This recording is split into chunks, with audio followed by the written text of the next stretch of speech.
What's going on, everybody, and welcome back to the channel. My name is Bailey Kramer, and in this video, I'm going to show you how I added at least an extra $30,000 worth of revenue to this Airbnb property. So without further ado, let's go ahead and jump in. So first, I'll show you some pictures of the property. This is located on a lake in Illinois. Okay, so it's a really awesome older home, but really nicely done, has a lot of charm to it. Okay, so that is what the property looks like. And I wanted to pull up on AirDNA. AirDNA is not the most accurate thing in the entire world, but I will tell you that I've owned several properties on this lake, and I've also co-hosted several properties on this lake, so I know what revenue should actually be. So if you go down here, you'll see that the monthly revenue for December, January, and February is right around $3,000 per month, which is very accurate from my experience. Then you go into March, $3,000, April, closer to $5,000, May, $6,500, okay? Then in the summer, it starts to get a little better, $8,500, $15,000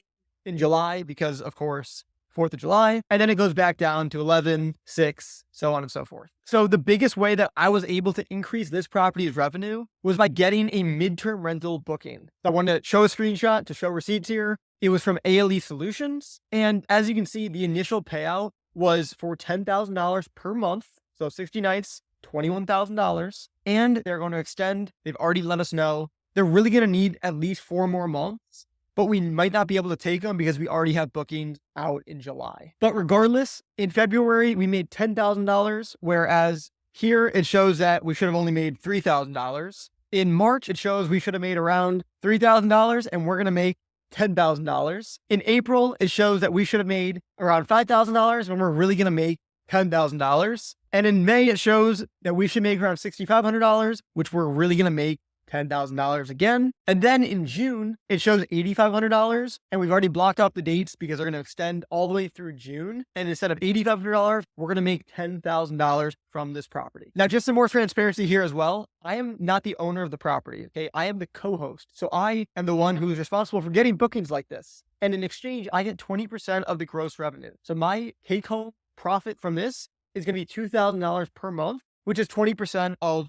the $10,000 number. Now, the biggest question is, Bailey, how did you get that booking? And yes, you may have seen that it did come through Airbnb, but the reason why we got the booking was strictly because of our pricing strategy. So my pricing strategy is super key to ensure that our house is available for these types of stays. And I go way in depth on how to actually set this up for your property in a different video. I'll leave it up here. But essentially the whole idea behind the strategy is to make your minimum night stay settings longer the farther out somebody wants to book. So for example, if someone wants to book my property 4 months out, they better be booking for at least, for this property in particular, 5 nights. In some of my other properties that we strictly run as midterm rentals, if someone wants to book my property 5 months in advance, they better be booking for at least 6 months, and they better be paying a huge premium. So it does depend on the market. And for this property in particular, we're using a hybrid strategy. So short-term rental in the summer and then midterm rental in the winter to maximize revenue. But just want to give you a little bit of a sneak peek behind the strategy. And again, you can check out the video up here or up here